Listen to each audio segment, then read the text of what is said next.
Forspoken has all the ingredients of a potentially amazing game. It has a really cool fantasy setting, follows a familiar isekai narrative structure, which offers potential for great storytelling. It's a narrative genre I particularly enjoy and can think of many great examples, including traditional oldies like Alice in Wonderland or The Wizard of Oz, to more recent TV series like Farscape. From a gameplay perspective, the main character can wield some pretty sick magical abilities and navigate the world like she's Spider-Man and the Flash rolled into one. With all these factors in play, on paper, Forspoken should be a slam dunk for Luminous Productions. Unfortunately, the game fumbles massively with its execution, suffers from huge pacing and story issues, and an open world cluttered with icons and activities which vary massively both in quality and overall enjoyment. I want to be clear here that Forspoken is not a bad game. There were many elements of the game that I genuinely enjoyed. It is unfortunately a game that tries to spread itself too thin, like most modern games these days, and in doing so leaves a mostly bland and lukewarm impression with you. The degree to which you enjoy the game, I think, will very much depend on what you are wanting to get out of it, and your overall personal taste when it comes to open world design. Now, I'm sure that you've read or heard much of the discourse surrounding Forspoken's many failings. These negative voices are always the loudest, but I don't want to start there. Believe me, we'll get to the game's many flaws eventually, but I want to start off by actually exploring what the game does well and the different elements of the game that I really enjoyed.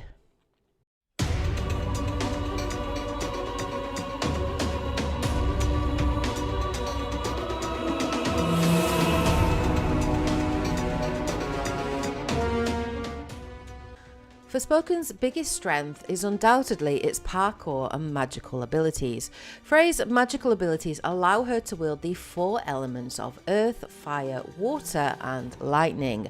That's right, she is the next avatar Aang and Korra have competition.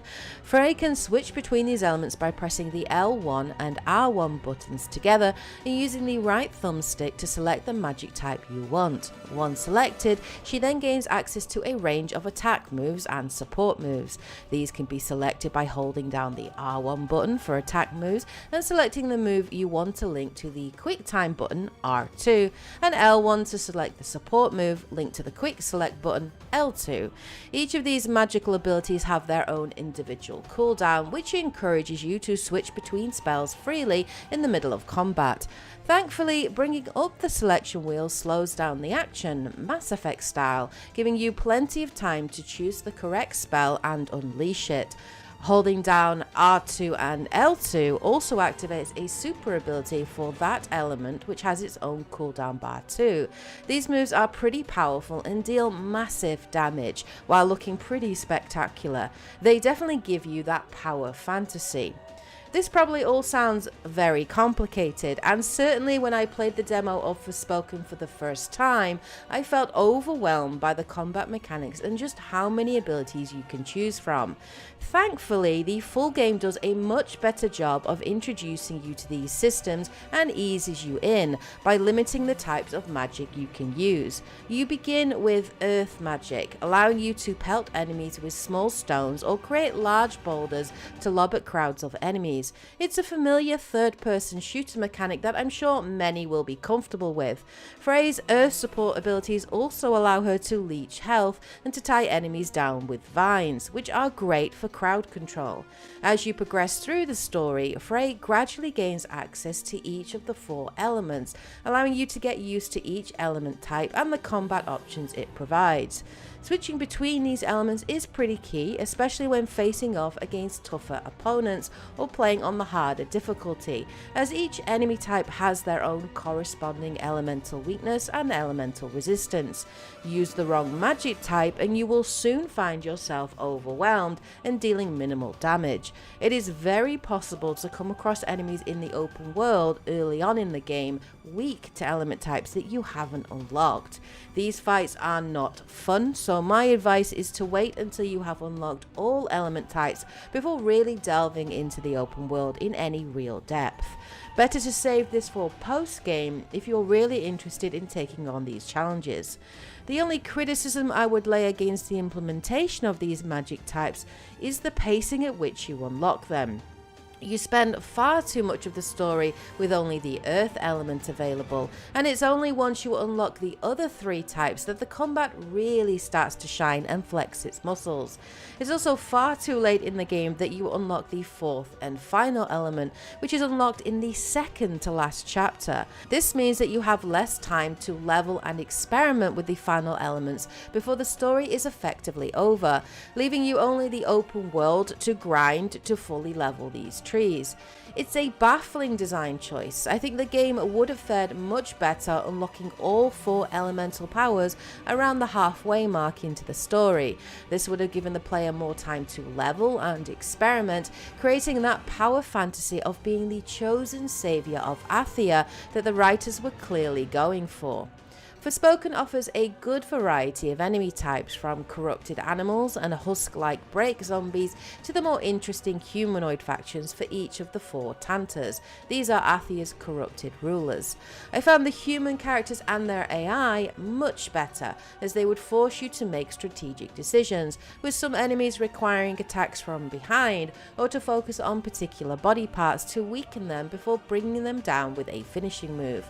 I would have actually preferred more human characters over the aggressive animals that we mostly have to face in the open world, which can become a little dull and repetitive over time. The combat really truly shines when Frey is facing off one-on-one against the select few bosses and huge enemies in the game. These can usually be found at the end of an underground dungeon, and they're pretty cool. Sadly, there aren't enough of them, and they too become recycled like most things in the open world.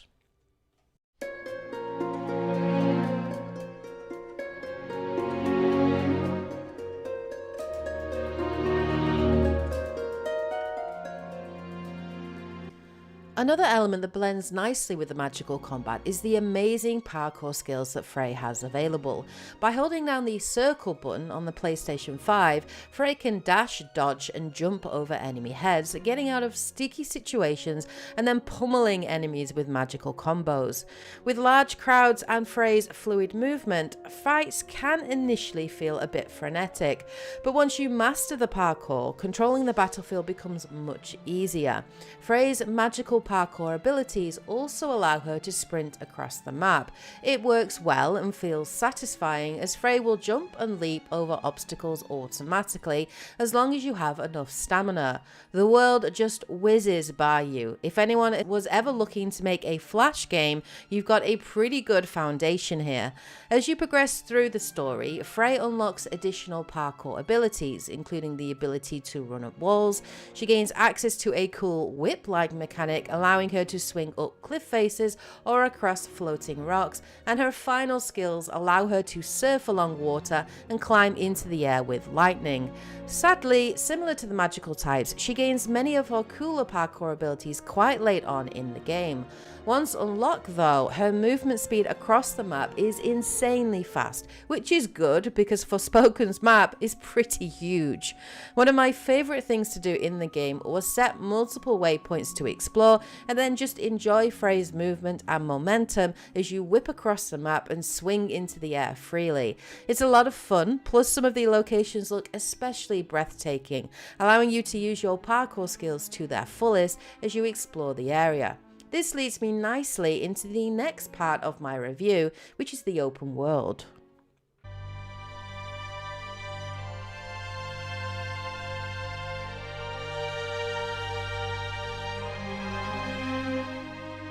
The open world in Forspoken is absolutely huge. Athia is split into 4 main areas: Visoria, Junoon, Avolot and Praenest, with the main city hub of Sipal in the centre. Each of the areas are distinct, often reflecting the magic wielded by the Tantas ruling that region. Praenest, for example, is extremely red, dark and volcanic in design, reflecting the fire magic that Tanta Sila wields, whereas my favourite region, Avolot, lot is full of blues with floating rocks, rivers and trees dotted across the map, reflecting the water-based magic of the region's ruler. I really enjoyed the environmental design of each region and how it was a reflection of its Tanta. I found this to be a nice added touch, and some of the vistas were certainly beautiful, lending themselves well to the photo mode, of course, included in the game. Let's talk about what there is to do in the open world. The answer is a lot. Forspoken very much takes the Ubisoft approach to open world design. When you first open up the map, it is littered with icons and activities to do, so much so that it actually can feel a little overwhelming and intimidating. I myself am not a fan of this whole show everything on the map approach that Ubisoft like to use and Forspoken copies. Part of the fun of an open world for me lies in exploration and discovery. Now, strangely, Forspoken does also have this in the form of bell towers. These are towers that you can use to send out a pulse into the surrounding area. This brings up a radial which you use to look around and find activities and points of interest to explore. You can tag up to 5 points at any time, creating waypoints for you to use as a reference as you run across the map.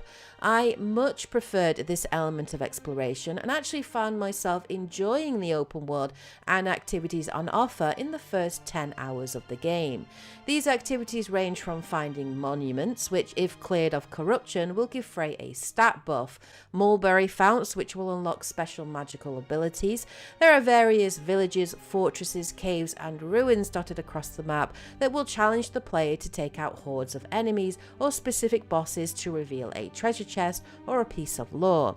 There are also special mutants, which are optional animal bosses. These provide a larger challenge to the player. And finally, one of my favourite activities to do are the locked labyrinths, which are actually wrongly named as they are not really labyrinth-like in design, but are instead linear stretches with rooms at the end of each corridor, which ultimately end in a big boss fight at the end of the dungeon.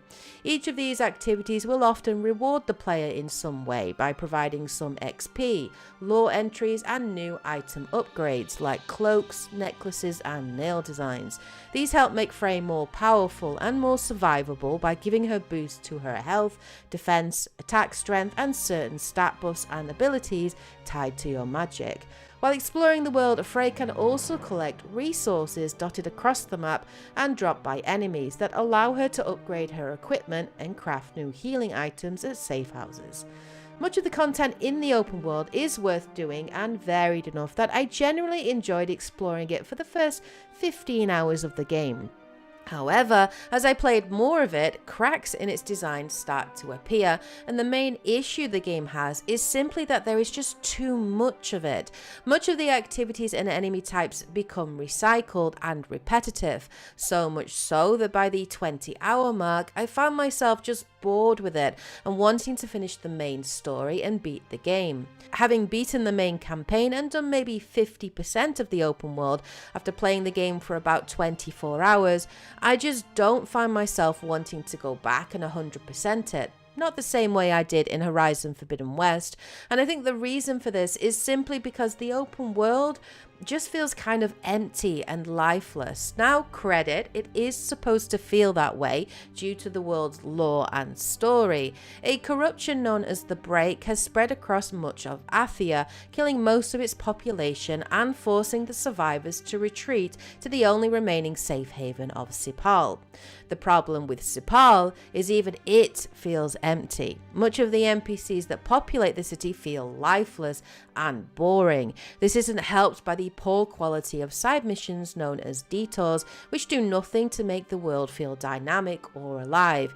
It isn't helped that the audio design for the city is just awful, with terrible generic crowd ambient sounds and dialogue that play on a loop. It screams laziness and cutting corners, and I just found it kind of infuriating.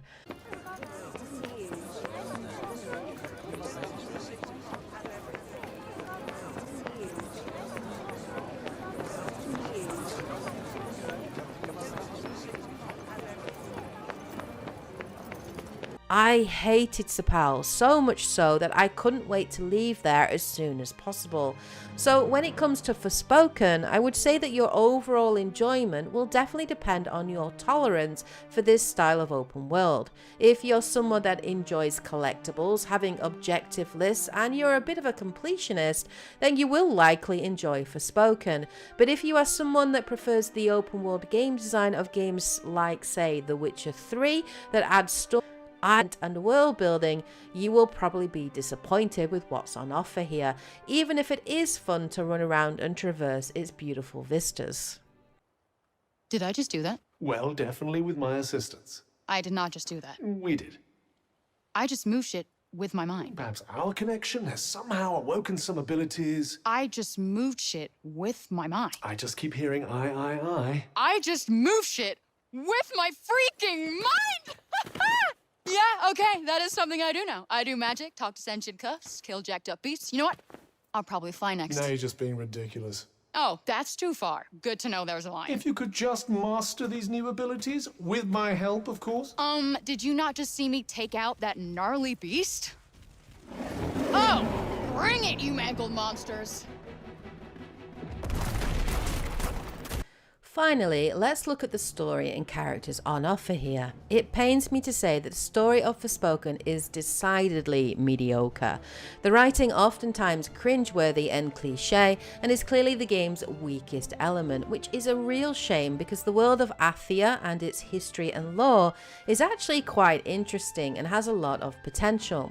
The only problem being that much of its world building is done through collectible codex entries and by reading about the world rather than in exposition, which is a baffling design choice, as I'm sure many people will not take the time to read these codex entries and will miss out on a lot of key information. The story and world is reflected and told through the eyes of Frey, an outsider, an orphan abandoned at birth who grew up on the streets of New York City and had to turn to crime to survive. Frey is a jaded character that has learned to trust only herself and of course her loyal cat companion Homer. Seriously, there is a strange obsession with cats in this game. She is planning to escape New York and start a new life away from the gang she has become involved in, but things go wrong and soon after she gets her wish in a way as she is whisked to Athia and meets Cuff, a sentient vambrace who gives her powers and introduces her to the world, and they learn of the corrupted four matriarch rulers and the break which threatens to destroy Athia. Frey, with her new magical abilities, is soon placed into the would-be saviour role and begged to stop the Tantus and end the break. This all seems like a recipe for good storytelling, right? Unfortunately, the dialogue, pacing and portrayal of Frey is so bad that it just destroys any real ability to become invested in the story or its outcomes. Frey is written in such a way that she is just not likable. She is cold, abrasive and selfish, and that might be understandable given her backstory, but she remains this way for pretty much 80% of the story. It's only in the last 2 chapters that we see any real character development from her, and by this point it just feels too little too late and leaves her development feeling forced and insincere. The dialogue and even the voice acting, direction and delivery feels vastly inconsistent. The writers constantly point to Frey's outsiderness by having her dialogue vastly different to the inhabitants, though this frequently reverts to her swearing like a sailor through most of the game, which actually makes her sound almost childish and kind of rude. There was such a missed opportunity here for some great comedic moments, and they could have explored the idea of Frey being a fish out of water in a new and foreign land, but the writing is so poorly written and executed that any comedy moments just don't land, feel forced and fake, like most of the overtop dialogue in the game. Now, don't get me wrong, there is some good writing to be found, mostly in the last 2 chapters of the story and when the Tantus are on screen. The voice actors for Frey and Cuff do as good a job as they can, especially given the quality of the dialogue that they have to work with. Cuff's voice and delivery remind me a little of Vision from the Marvel Avengers movie. His voice actor is definitely channeling Paul Bettany, and it works for his character as he is supposed to come across as superior with a quick wit and sharp tongue. But the dynamic between Freya and Cuff for me just didn't work. Much of their banter is kind of grating and unnecessarily mean. You okay, Cuff? Sorry, Cuff. I'm done. Well, I would say I'll miss you. Emotional damage. It annoyed me so much so that I actually turned the frequency of their open world banter down to low, and I recommend that you do the same. I think the story ended in a satisfying way, and if you can push through some of the awful dialogue and inconsistent writing, you may find something to like in the ending of Frey's story, but I imagine that many will not give the story enough of a chance to finish it.